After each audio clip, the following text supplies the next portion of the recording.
Hi guys! Yan, good morning. So, ngayon maghihilamos tayo gamit ang white claw. Herbal whitening beauty mask.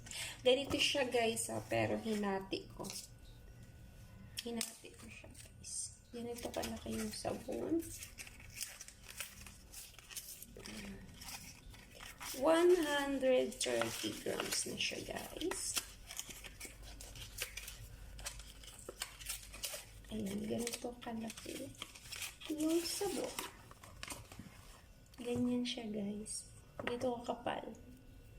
Ilamos mo natin.